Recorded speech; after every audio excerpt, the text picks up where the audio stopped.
Professeur Amadou Ali Mbaye, avec comme invité principal le recteur de l'Agence universitaire de la francophonie, le professeur Slim Khalbous.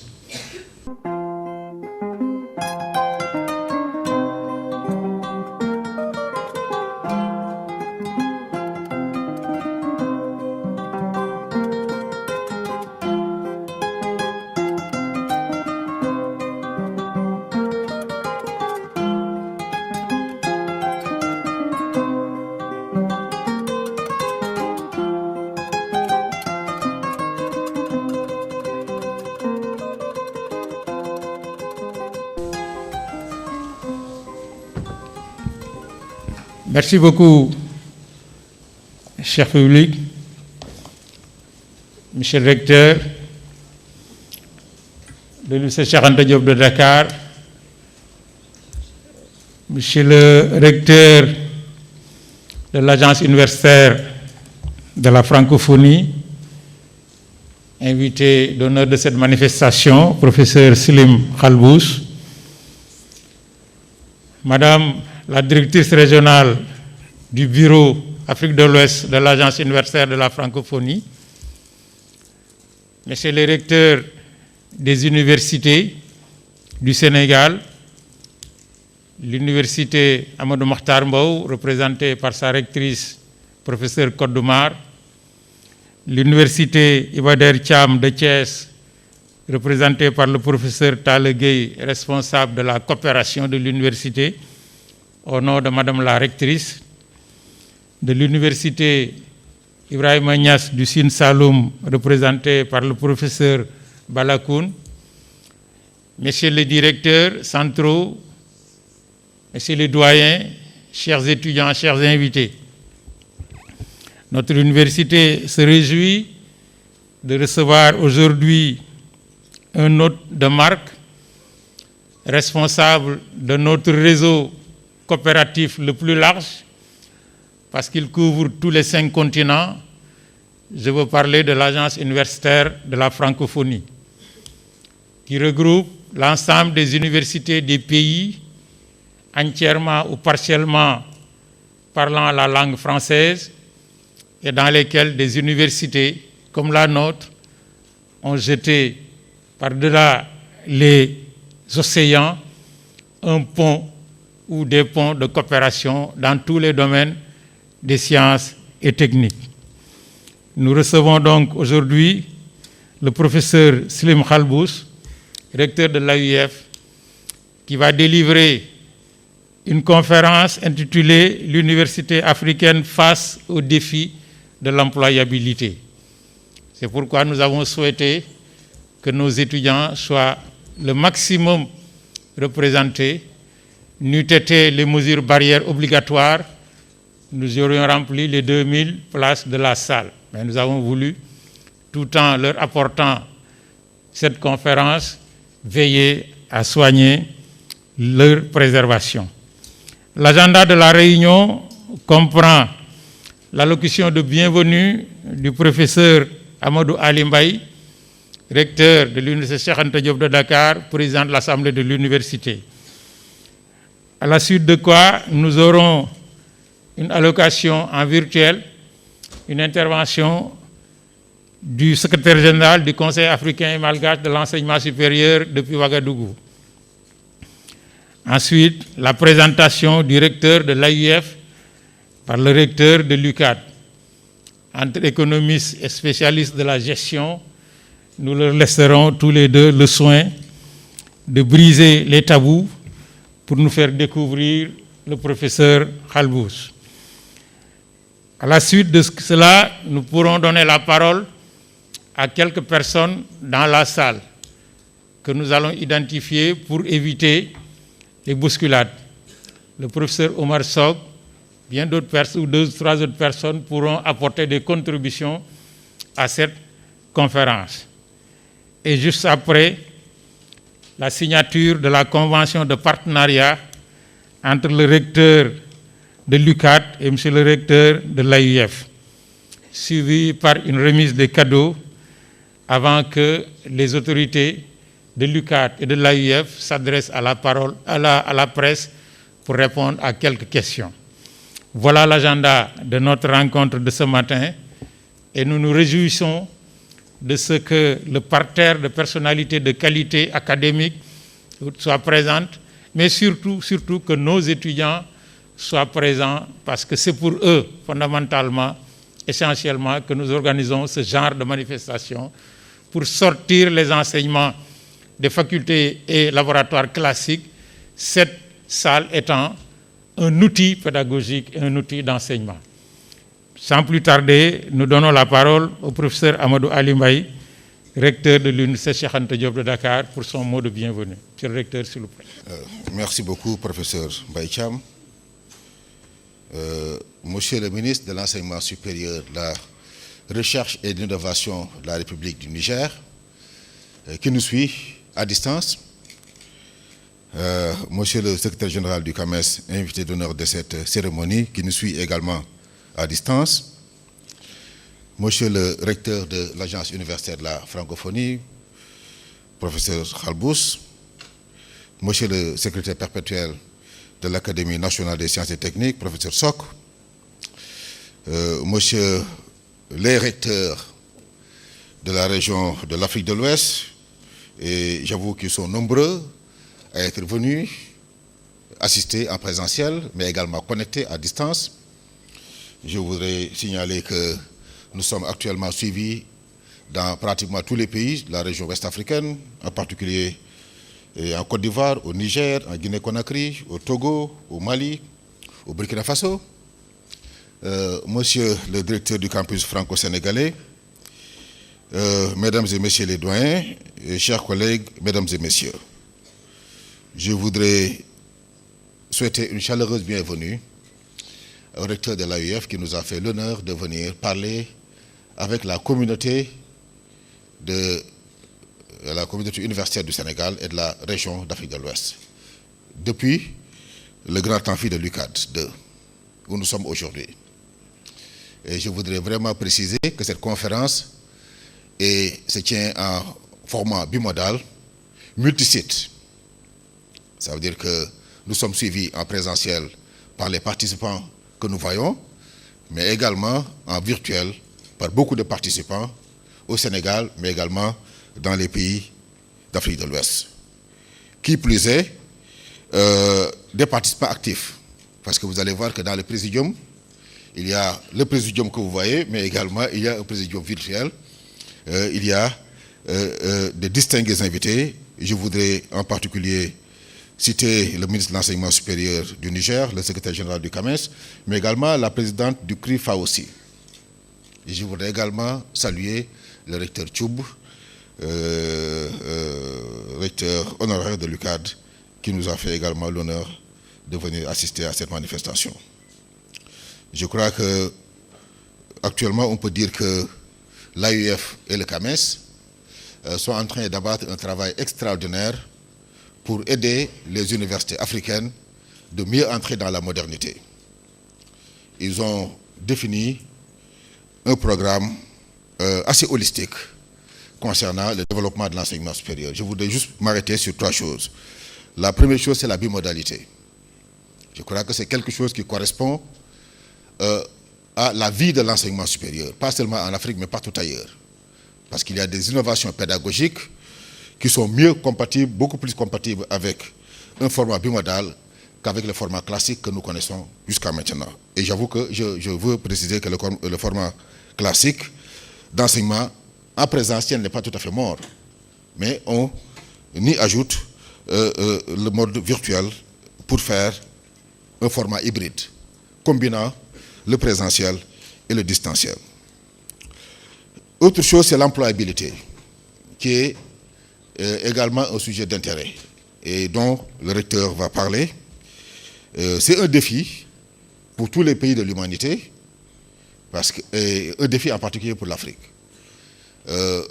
Il est vrai que l'Afrique a été plus exposée aux questions d'employabilité, du fait en particulier de la démographie et de la faiblesse du secteur formel, mais de plus en plus, même les pays développés font face à ces défis, du fait d'un autre problème, l'intelligence artificielle qui est en train de voler les emplois aux humains. Les robots sont en train de voler les emplois aux humains et ça pose un réel défi d'employabilité dans ces pays-là. Mais ça, chez nous, ça se présente sous d'autres formes, mais je ne vais pas faire la conférence à la place du conférencier. Le troisième aspect, c'est la valorisation de la recherche. Je crois que ça aussi, c'est un thème extrêmement important de l'Agence universitaire de la francophonie et qui est impulsé par le recteur Khalbous, qui le fait avec beaucoup de talent et beaucoup de leadership. Alors, le programme est hyper chargé, parce qu'après cette conférence, il y a bien d'autres choses qui doivent se faire. Je ne vais pas trop monopoliser la parole. Je vais très rapidement permettre à notre invité d'honneur, le secrétaire général du CAMES, de dire un mot avant que je ne revienne pour présenter le conférencier. Merci beaucoup, professeur. Ciao. Merci beaucoup, monsieur le recteur. Si la technique est prête, nous sommes prêts à suivre l'intervention depuis Ouagadougou, je pense, siège du Conseil africain malgache de l'enseignement supérieur, l'intervention du secrétaire général. Merci bien, professeur. Monsieur le ministre de l'Enseignement supérieur, de la Recherche et de l'Innovation du Niger, Monsieur le recteur de l'Agence universitaire de la francophonie, Monsieur le recteur de l'Université Cheikh Anta Diop, distingués invités, mesdames et messieurs. C'est avec un réel plaisir que je réponds à l'invitation de Monsieur le recteur de l'Agence universitaire de la francophonie, le professeur Slim Kabous, à la faveur de sa conférence sur un thème de haute portée stratégique pour notre jeunesse et l'avenir de notre continent. L'université africaine face au défi de l'employabilité. Je saisis cette opportunité pour remercier Monsieur le recteur et saluer la qualité exemplaire et constructive de notre partenariat.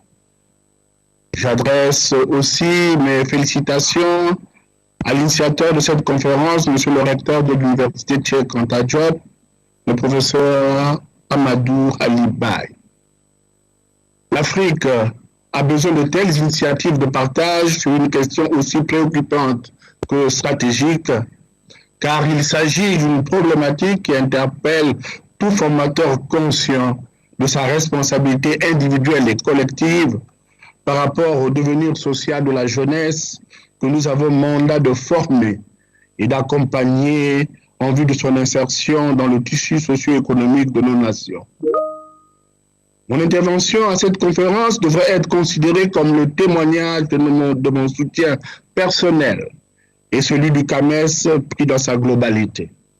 En effet, je peux d'ores et déjà annoncer qu'à l'issue des 37e et 38e sessions du Conseil des ministres du CAMES, tenues à Abidjan, en Côte d'Ivoire, du 31 au 4 juin 2021, il a été décidé que la problématique de l'employabilité puisse constituer la colonne vertébrale des points qui seront abordés lors du premier sommet des chefs d'État et de gouvernement du CAMES prévu à Dakar en fin 2021. Aussi, cette rencontre me donne-t-elle l'occasion, d'une part, de rappeler l'une des missions majeures du Conseil africain malgache pour l'enseignement supérieur, à savoir concevoir et promouvoir la concertation en vue de coordonner les systèmes d'enseignement supérieur et de la recherche afin d'harmoniser les programmes et les niveaux de recrutement dans les différents établissements d'enseignement supérieur de recherche, favoriser la coopération entre les différentes institutions ainsi que des échanges d'informations. Et d'autre part, de citer quelques leviers déjà actionnés par le CAMES pour accroître la performance des institutions d'enseignement supérieur et de recherche de son espace et par voie de conséquence l'employabilité des étudiants sortants. Mesdames et messieurs, la jeunesse africaine dont la démographie est galopante sur le continent, alors qu'elle décroît dans les autres, peut à ce titre constituer un levier durable de croissance pour tous. Mais hélas, elle est confrontée paradoxalement à un sérieux problème de débouchés et de chômage. Le CAMES, dans le cadre de l'élaboration de son plan stratégique de développement, a fait quelques constats qui appellent à l'action synergique de tous, tels les maillons solidaires d'une même chaîne, à la recherche de solutions pérennes au risque de se retrouver en déphasage avec la vision de ses pères fondateurs. Au titre des constats, on peut noter entre autres une augmentation du taux de chômage des diplômés du supérieur exacerbée par la faible capacité d'absorption du tissu économique, la saturation de la fonction publique ainsi que l'ouverture timide de l'enseignement supérieur au secteur privé. La non-adaptation des programmes de formation déployés par les institutions d'enseignement supérieur et de recherche aux réalités locales. Problème d'adéquation emploi, aggravé par la résistance manifeste des acteurs à faire évaluer leurs enseignements pour les faire évoluer, ainsi que la faible culture de l'assurance qualité dépassant le cadre stérile du slogan. La non-implication ou l'implication insuffisante des secteurs productifs dans l'élaboration des programmes, caractérisés par une absence de lien formel ou de tribune d'interaction avec le monde du travail ou de l'emploi. La méconnaissance des besoins du marché de l'emploi en termes de compétences ou de métiers à pourvoir.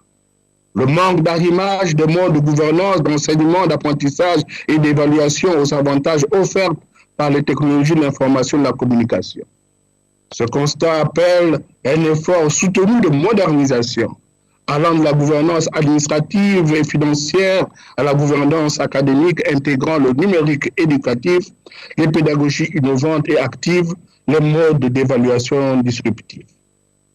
L'application peu rigoureuse, voire sans vision, du LMD, qui devrait plutôt être promu comme une stratégie de développement en phase avec le projet de société ou de développement national porté par le premier responsable du pays et son gouvernement, en respectant toutes ses exigences en matière d'enseignement pour le développement des compétences, d'apprentissage, de professionnalisation, d'évaluation, de formation à l'auto-emploi, de mobilité, de formation tout au long de la vie, d'internationalisation ou d'ouverture sur le monde, etc., etc.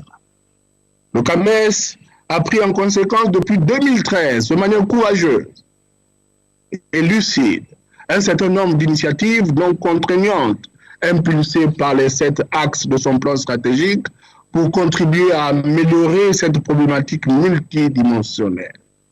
De manière succincte, pour aborder ce problème complexe de l'emploi, en tenant compte du tissu industriel actuel, à l'évidence étroit, le CAMES a tenu à cibler les différentes composantes que sont les enseignants, les étudiants, les responsables académiques, ainsi que les différents partenaires au développement.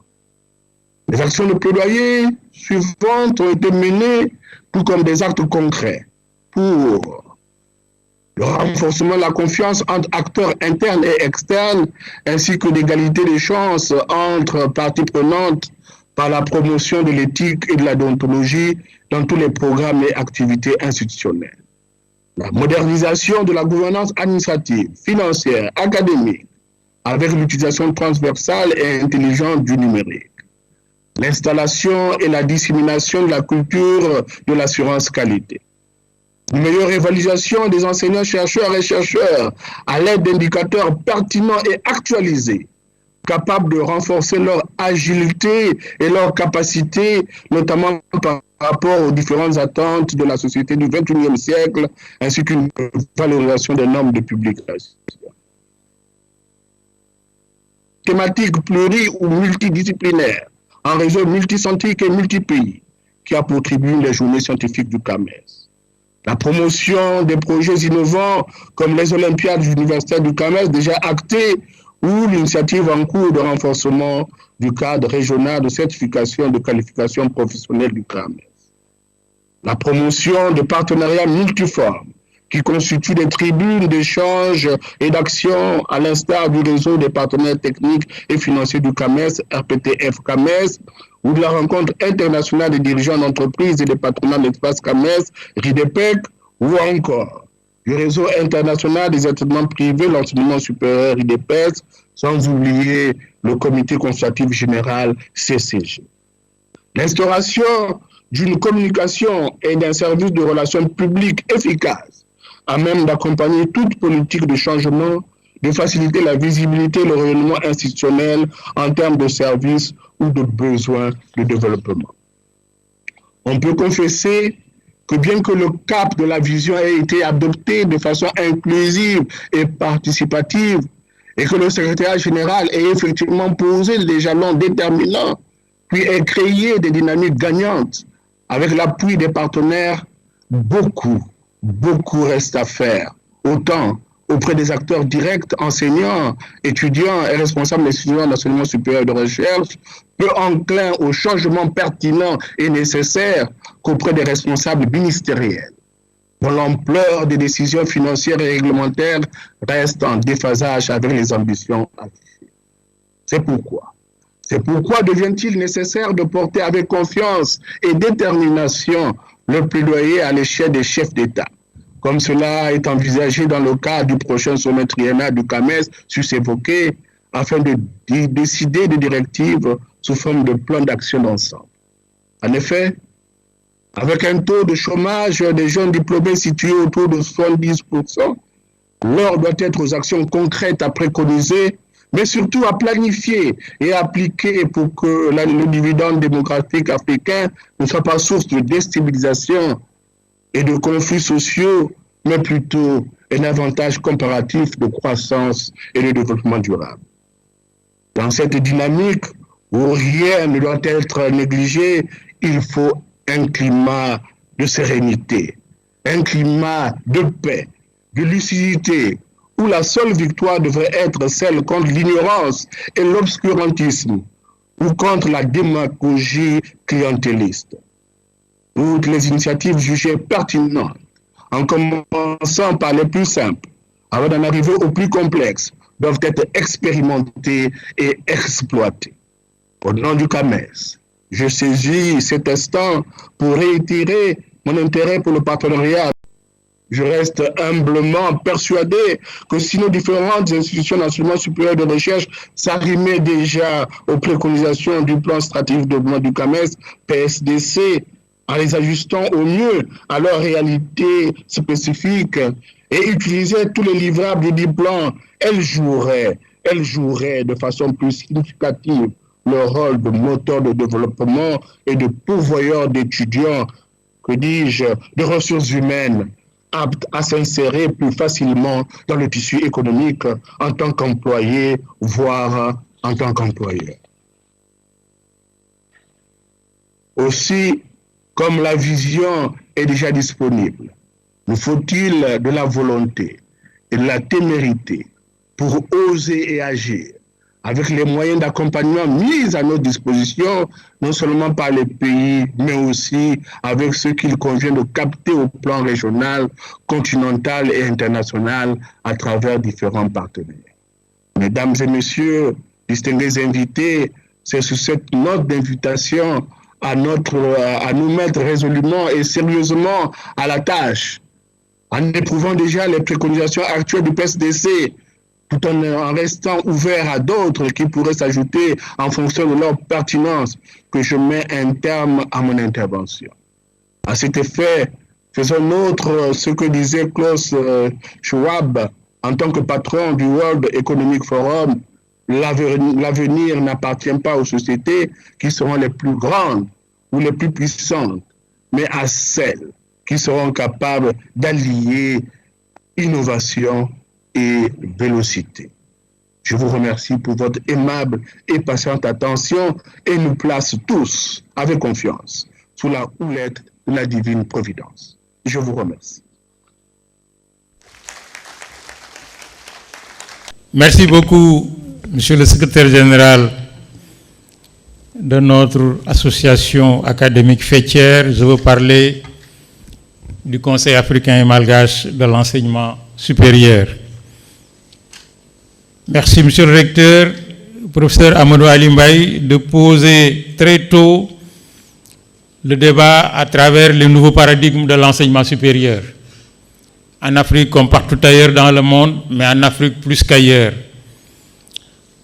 C'est-à-dire la bimodalité, enseigner autrement et apprendre autrement. L'employabilité, défi majeur de l'ensemble des universités, surtout dans un contexte tout à fait spécial où la pandémie interpelle l'ensemble des acteurs des secteurs universitaires. Enfin, la valorisation de la recherche.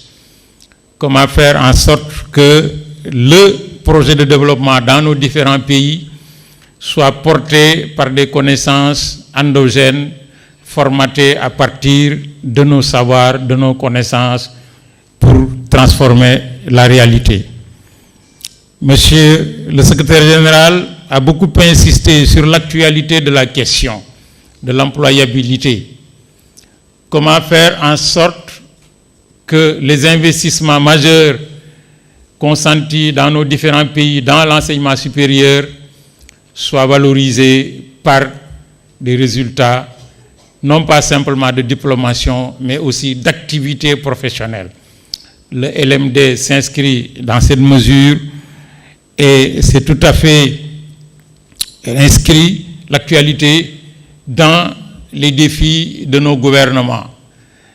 Monsieur le secrétaire général a rappelé que les 37e et 38e sessions du Conseil des ministres qui sont tenues récemment plutôt à Abidjan, ont inscrit l'employabilité au niveau de l'agenda et que la prochaine réunion qui se tiendra des présidents de la conférence des présidents à Dakar en 2022 s'inscrira également autour de cette question.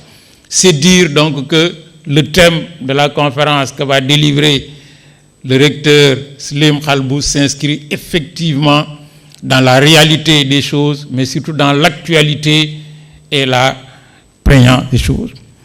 Pour ce faire, nous allons demander au professeur Amadou Ali Mbaye de nous présenter le conférencier pour que nos étudiants et tous les participants apprennent à le connaître avant qu'il ne délivre ce cours magistral autour de l'université africaine face aux défis de l'employabilité. Monsieur le recteur, s'il vous plaît. Merci beaucoup, professeur Mbaye Thiam, et merci beaucoup à monsieur le secrétaire général du CAMES pour la qualité du message délivré. Présenter le recteur Slim Khalbous n'est pas chose aisée, tant son parcours est riche et diversifié. Il est à la fois académique, homme politique et entrepreneur. Slim Khalbous est professeur des universités, spécialiste des sciences de gestion. Il a été ministre de l'enseignement supérieur, de la recherche et de la recherche scientifique en Tunisie, de 2016 à 2019. Et depuis 2019, il exerce les fonctions de recteur de l'Agence universitaire de la francophonie. Le professeur Khalbous est titulaire d'un doctorat en sciences de gestion de l'Université de Toulouse, mais également d'un DIA en gestion des entreprises, toujours de la même Université de Toulouse, et d'un DIA en sciences politiques de l'Institut d'études politiques de Toulouse. Il a publié énormément d'articles dans beaucoup de domaines d'intérêt en gestion.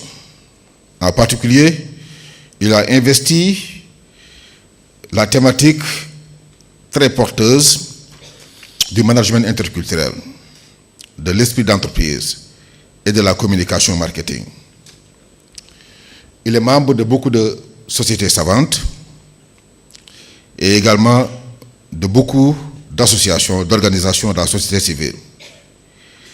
Il a été fondateur et rédacteur en chef de la revue tunisienne de marketing. J'ai dit tantôt qu'il était entrepreneur. Il a fondé 2 entreprises dans le domaine du développement stratégique, des études de marché, de la communication et d'éthique. Je ne voudrais pas en dire davantage, étant donné les contraintes de temps que tout le monde comprend, mais si vous tapez son nom sur Internet, vous allez voir que je ne vous ai pas abusé en disant que son parcours était riche et diversifié. Sans plus tarder, mesdames et messieurs les invités, je voudrais, sous vos applaudissements, donner la parole à notre illustre conférencier.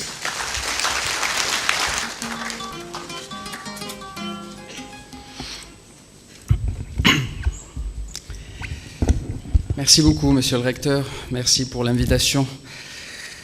Monsieur le ministre du Niger de l'Enseignement supérieur, Mesdames et Messieurs les recteurs de l'Afrique de l'Ouest, plusieurs pays nous suivent aujourd'hui et c'est un honneur. Monsieur le recteur, chers collègues ici présents dans la salle et très chers étudiants pour lesquels nous sommes tous présents aujourd'hui pour parler d'une problématique qui les touche tout particulièrement. Le chômage des jeunes, la question de l'employabilité des diplômés en particulier dans notre cher continent. Je vais présenter une présentation, on va dire, en 3 points importants. D'abord, il s'agit de mettre en place les contours du problème, mieux comprendre la problématique de l'employabilité en Afrique et peut-être prendre encore plus conscience de l'ampleur des défis de cette question. Ensuite, en deuxième point, je développerai une analyse des acteurs de cette question. Alors, 3 grands acteurs. Il y a l'État, il y a l'entreprise, ou le tissu économique, et puis il y a l'université. Évidemment, j'insisterai un peu plus sur le rôle de l'université, puisqu'on est à l'université et entre universitaires. Le 3e point de mon intervention sera évidemment consacré à ce que peut apporter la francophonie scientifique que porte l'AUF à cette problématique importante du jour. Alors, une problématique très importante et qui pourrait être traitée de différentes manières. Je pense d'ailleurs qu'on pourrait organiser une conférence de 2 ou 3 jours sur la question, et donc en quelques minutes, il est très compliqué de vous exposer tous les points. Néanmoins, j'ai choisi de faire une petite sélection des points qui me semblaient les plus pertinents à avoir en tête lorsqu'on traite de cette problématique. Au niveau du diagnostic, il faut d'abord prendre conscience que c'est un phénomène mondial, mais qu'il est beaucoup plus grave en Afrique. Un phénomène mondial puisque sur les 30 dernières années, le chômage des jeunes a augmenté d'à peu près 4 points. Il était estimé par le Bureau international du travail dans les années 90 autour de 9%. Aujourd'hui, il est autour de 13%. Donc la tendance est à la hausse partout dans le monde. Mais en Afrique, c'est beaucoup plus fort. En Afrique, on considère qu'un jeune sur 2 est au chômage, ce qui est évidemment un taux exceptionnellement élevé. Et encore, il faut faire très attention parce que ce sont les statistiques officielles qui prennent une certaine définition internationale du chômage qui n'est pas forcément celle de l'Afrique, puisqu'en Afrique, il y a cette caractéristique du sous-emploi ou des emplois très précaires qui ne sont malheureusement pas toujours comptabilisés dans les statistiques officielles à l'international. Et donc aujourd'hui, on estime qu'il y a à peu près 200 millions de jeunes en Afrique, ce qui représente à peu près 20% de la population, mais 40% de ceux qui sont en âge de travailler, mais en même temps 60% du chômeur qui existe dans notre continent.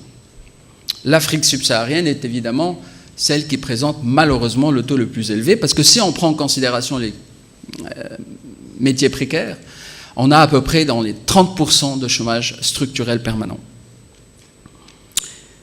Voilà le premier mot qui caractérise ce chômage, donc c'est un chômage structurel. D'un point de vue quantitatif, vous avez compris, les chiffres sont alarmants, sont très importants. Et ce qui est peut-être le plus gênant dans cette question, c'est que l'Afrique, depuis 20 ans, a une croissance incroyable, qui avoisine les 5% depuis presque 20 ans. Et pourtant, cette croissance est impuissante face au chômage des jeunes. Alors il y a donc un problème de fond. Et puis ce n'est pas passager.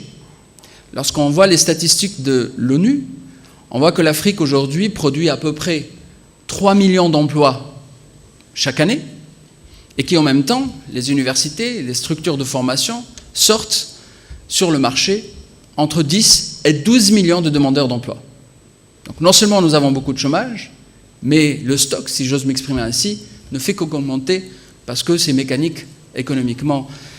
Il y a un déséquilibre flagrant entre ce que l'économie africaine est capable d'absorber aujourd'hui comme emploi et de ce que les écoles, les universités sortent comme diplômés et compétents. Donc un problème structurel, mais un problème aussi qualitatif. Le chômage est très fragile.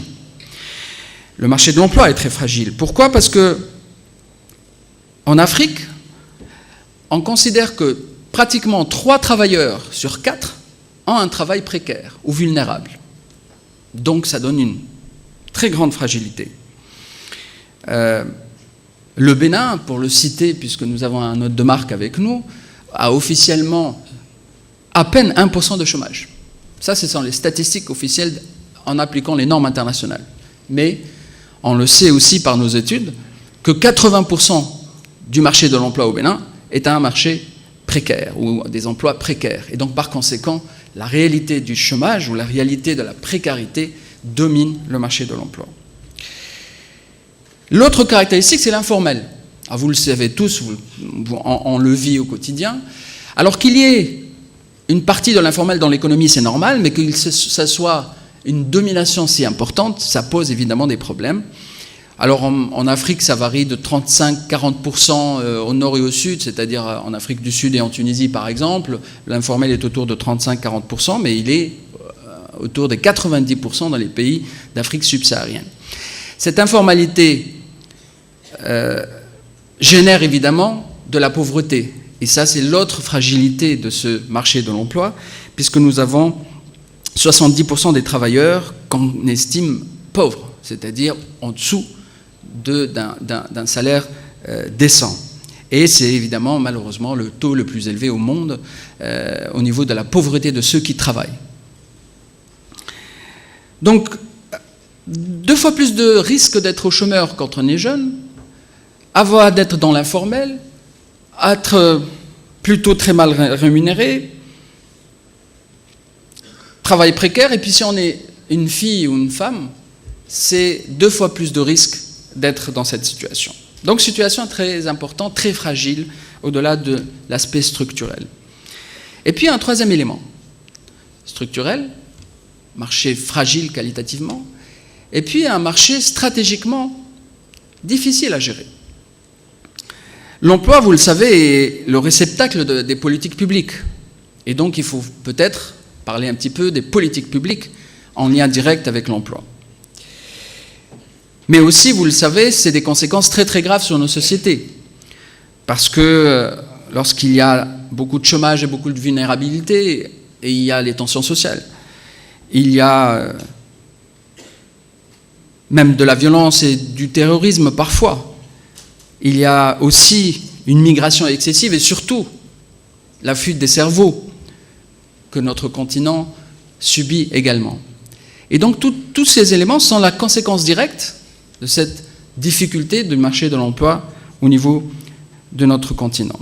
Alors, il y a eu des problèmes aussi à gérer en termes de démographie, parce que vous savez que l'un des problèmes majeurs, c'est le problème de la massification, de la gestion démographique, et donc peut-être du manque d'anticipation, parce que la politique publique ou les politiques publiques de l'enseignement et de l'éducation n'ont pas forcément anticipé cette massification, parce que le tissu économique et la politique socio-économique ne s'est pas non plus adapté à cette nouvelle main-d'œuvre, à ces nouvelles sortes de compétences qui sortent des universités. Donc, l'absence de croissance inclusive est là.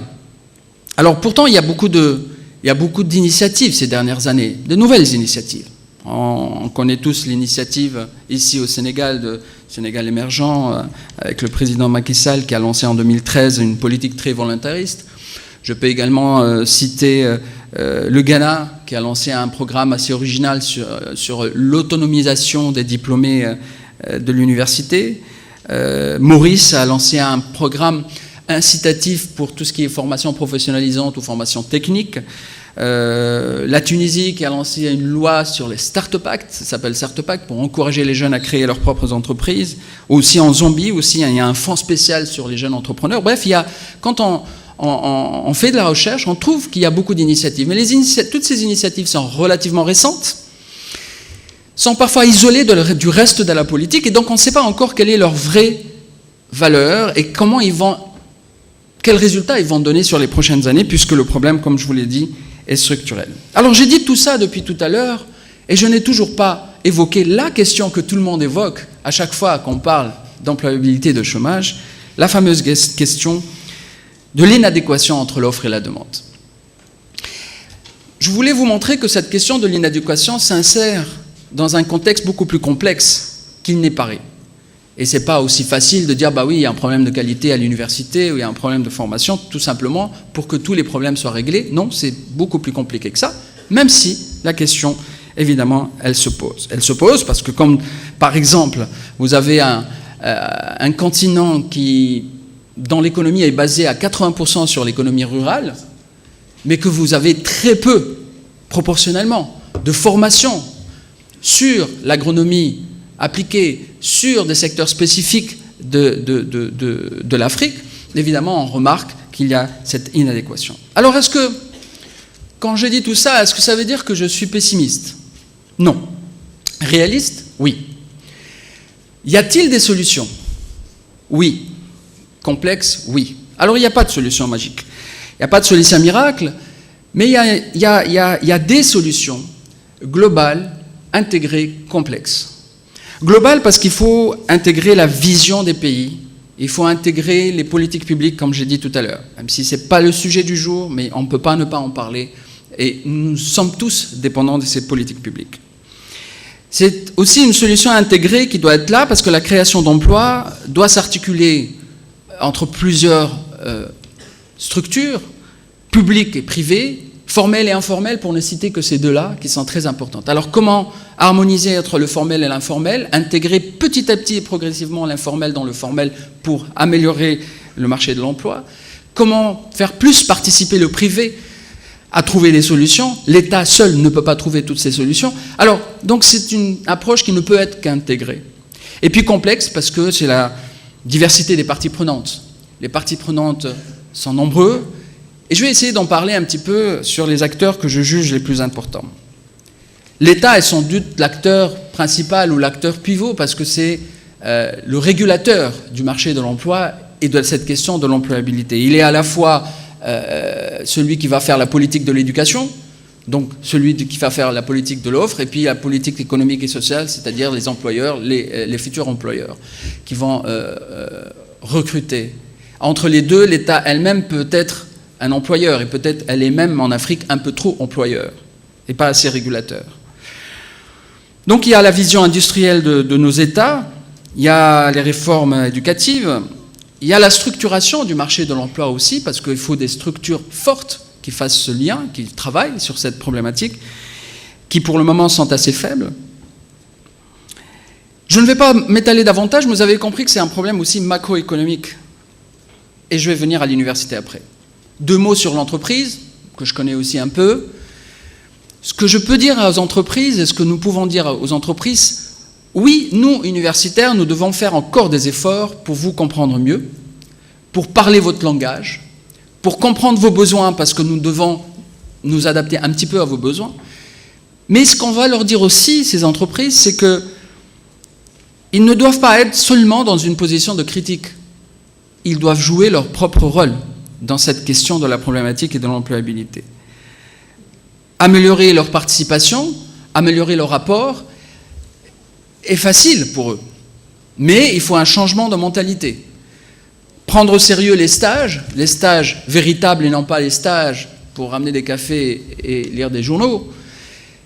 ouvrir les portes aux entreprises pour une vraie visite des étudiants avant leur sortie sur l'emploi, participer comme pour donner des cours pratiques à l'université. Bref, il y a plein de pistes que l'entreprise peut emprunter pour avoir une politique de ressources humaines plus originale, plus innovante. Certaines entreprises le font très bien, d'autres pas encore.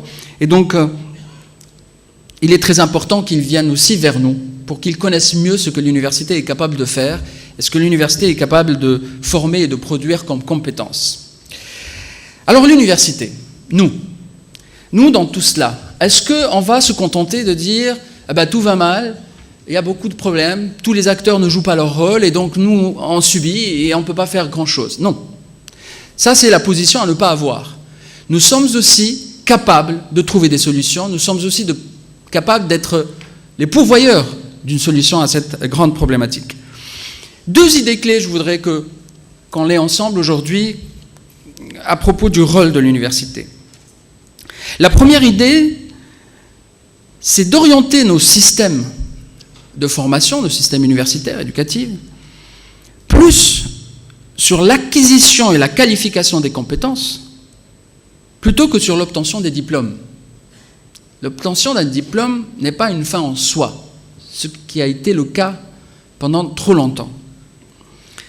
Ne pas apporter transmission du savoir, qui est notre rôle original, et puis l'acquisition des compétences, qui est aujourd'hui absolument nécessaire. Ce n'est pas opposé.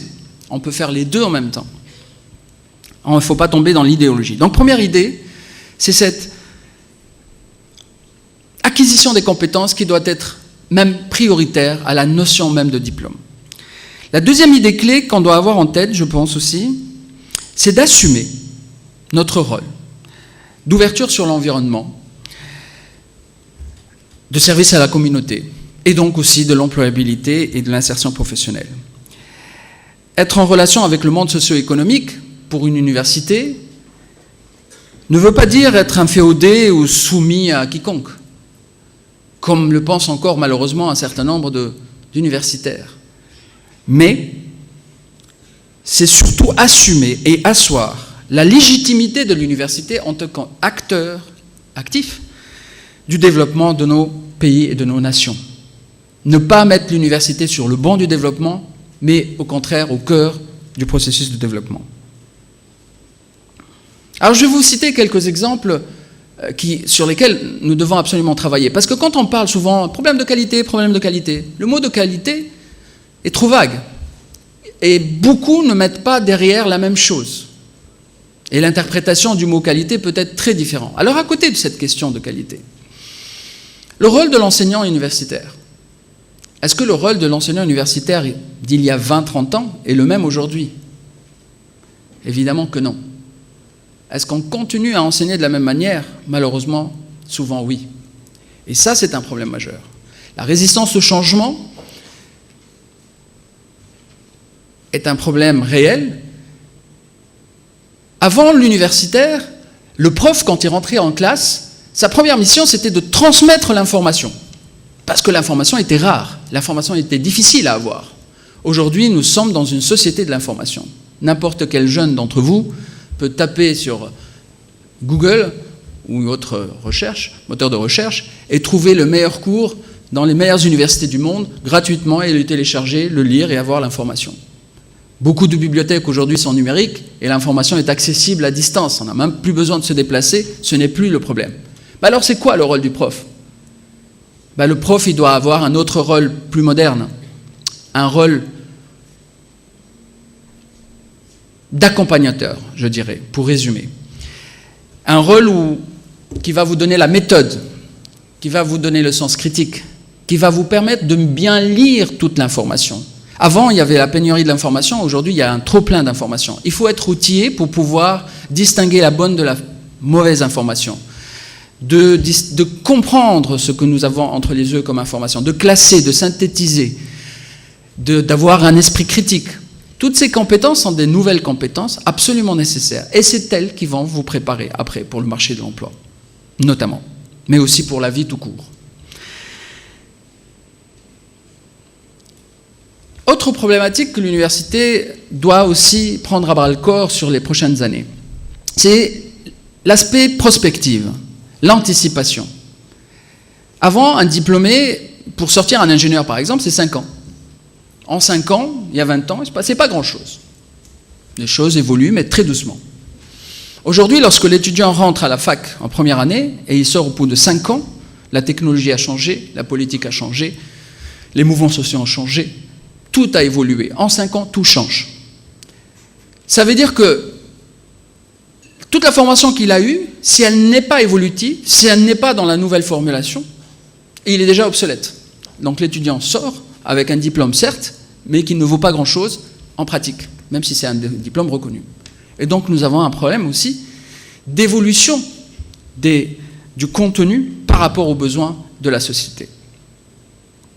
Nous n'avons pas en Afrique des référentiels métiers, très peu, quelques-uns, par-ci, par-là. Un référentiel métier, c'est ce qui va nous permettre, nous, universitaires, d'ajuster les choix des matières, les choix des orientations, les choix des diplômes, les choix des compétences à enseigner par rapport à ce qui est demandé par la société. Donc, un référentiel métier, là aussi, est un nouveau rôle sur lequel l'université doit travailler avec les entreprises et le monde socio-économique. Et puis enfin, une structuration de l'aide à l'insertion, un quatrième et dernier exemple sur ce nouveau rôle de l'université. Avant, l'université, c'était essentiellement l'enseignement et la recherche. Dans d'autres pays, on a compris depuis longtemps qu'il fallait cette troisième voie, cette troisième grande mission plutôt de l'université, l'ouverture sur l'environnement, l'insertion, le rôle que joue l'université à l'intérieur du développement des nations. Aujourd'hui, l'université africaine doit aussi avoir parfaitement conscience de ce rôle primordial. Et donc, parmi les éléments, c'est de structurer officiellement, institutionnellement, le suivi à l'insertion professionnelle de ces étudiants.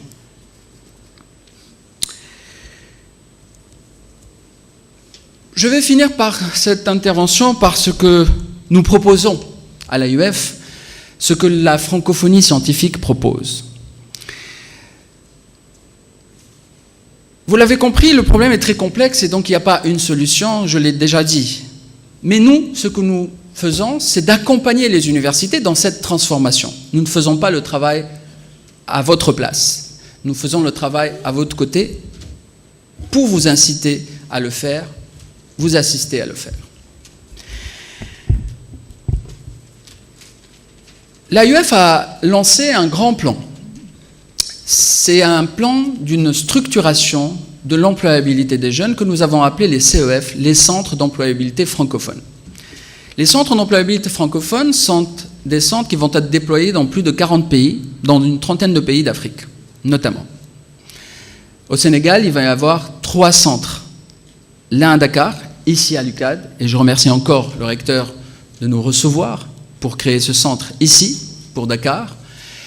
Le deuxième, il est à Thiès, et il est plutôt pilote pour toute la région de Thiès, avec tous les établissements de cette région. Et puis le troisième, il est à Ziguinchor. Ça, c'est pour le début, et on verra pour plus tard. La conception de ces centres d'employabilité est très simple.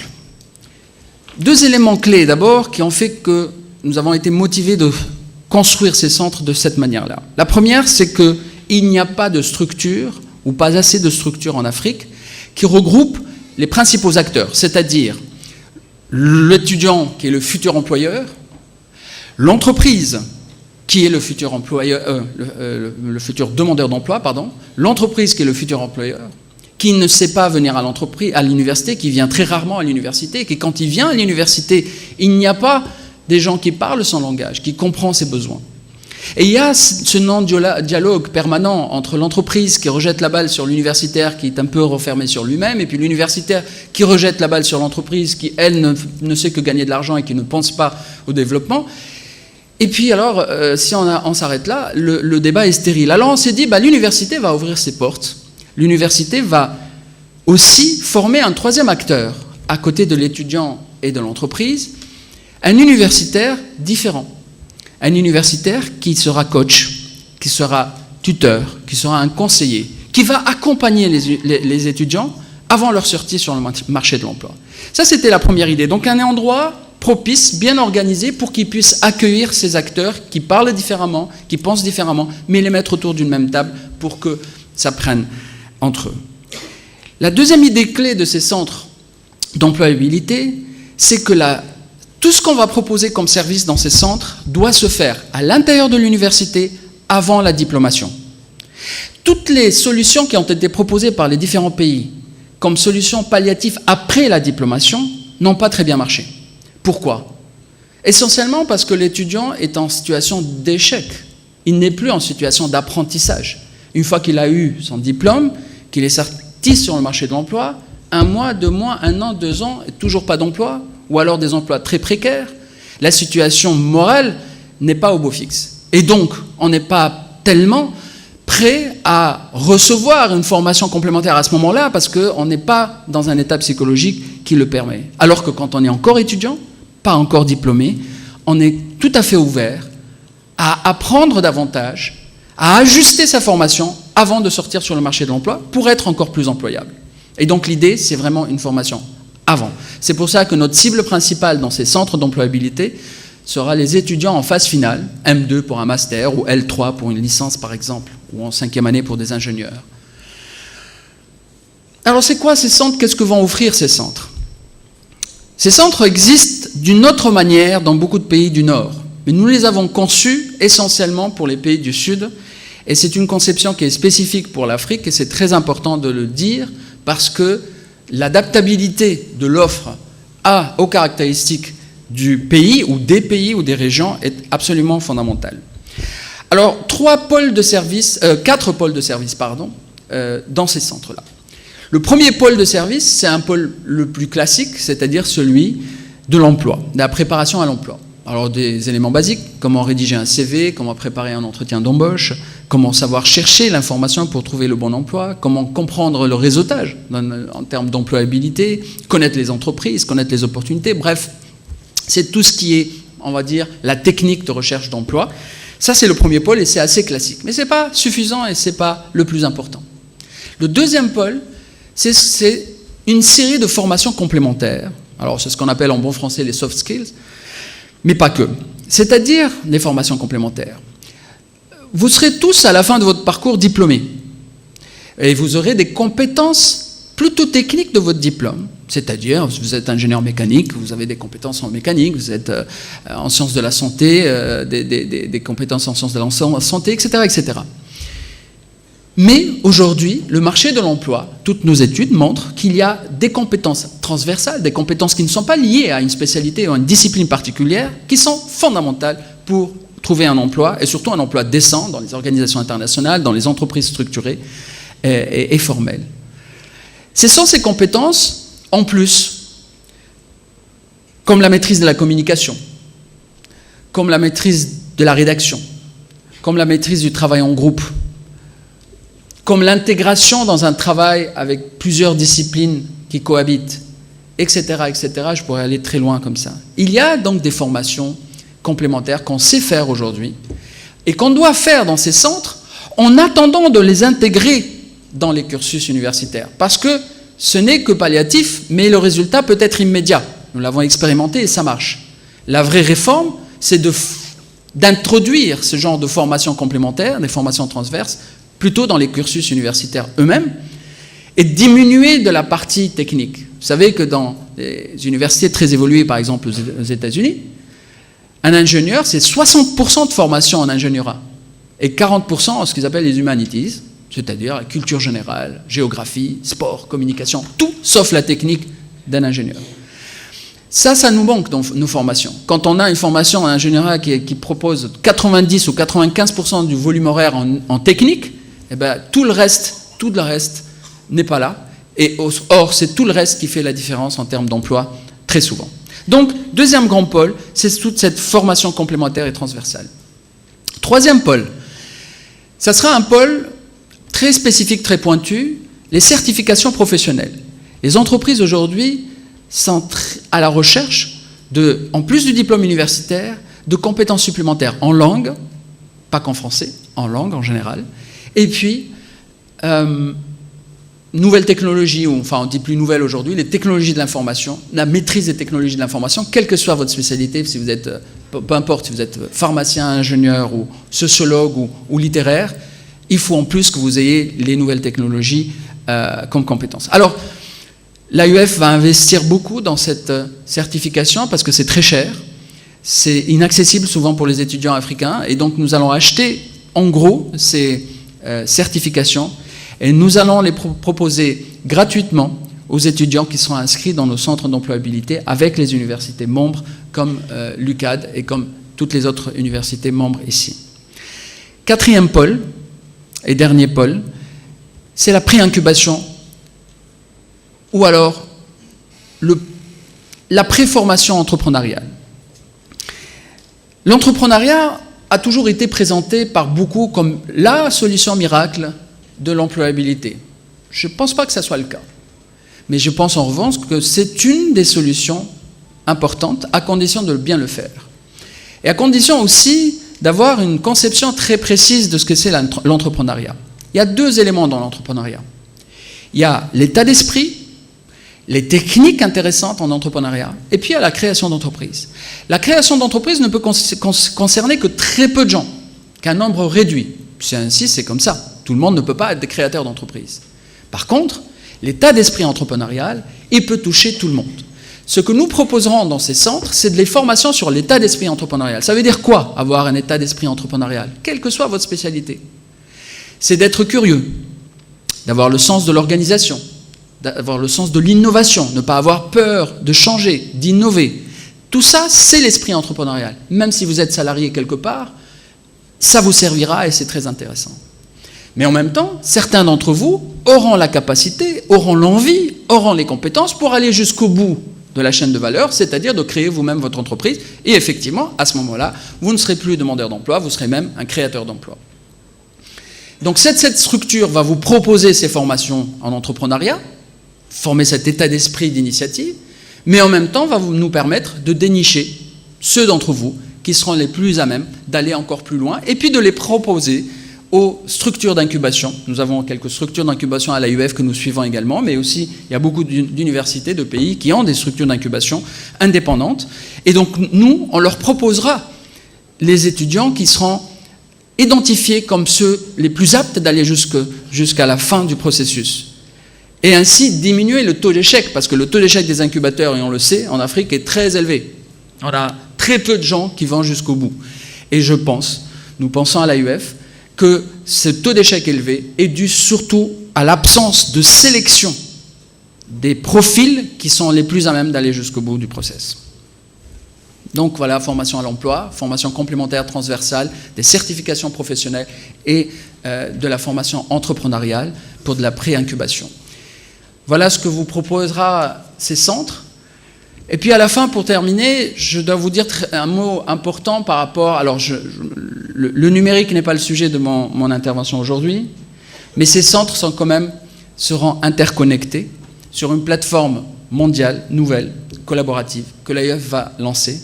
Vous connaissez, certains d'entre vous déjà, l'AUF par ses centres, ses campus numériques, l'un des plus beaux campus, nous l'avons ici à l'UCAD, les CNF de l'AUF, les campus numériques francophones.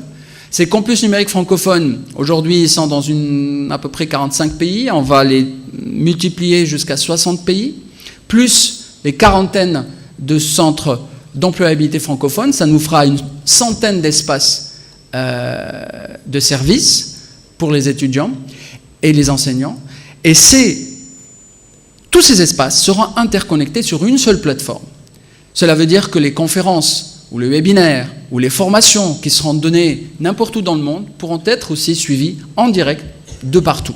Ou alors vous donnez une conférence au Sénégal, elle sera également suivie dans tous les pays d'Afrique de l'Ouest, tous les pays du monde, même au-delà, au Vietnam, à Haïti ou dans tous les pays membres de notre organisation. Cette internationalisation de la question est absolument nécessaire. Vous l'avez compris tout à l'heure dans le diagnostic que le problème était mondial. Nous avons lancé justement une consultation mondiale cet été à l'AUF.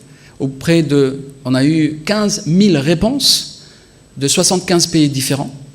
Et c'est suite à l'analyse de cette consultation qui est ressorti ce besoin extrêmement important de tous les acteurs, étudiants, enseignants, politiques, société civile, sur la nécessité de travailler tous ensemble sur cette question de l'employabilité des jeunes, et notamment en Afrique. Et donc c'est en écoutant ce que nous ont dit les répondants, en intégrant cette écoute dans notre stratégie, que nous pouvons aujourd'hui à l'AUF vous proposer de faire autrement les choses et de vous accompagner. Ça ne veut pas dire que ça sera un miracle, que tout va changer d'un coup. Non, on est lucide, que le problème est profond et grave, et je vous l'ai présenté, mais je pense aussi qu'il y a des solutions, que c'est possible d'améliorer les choses petit à petit.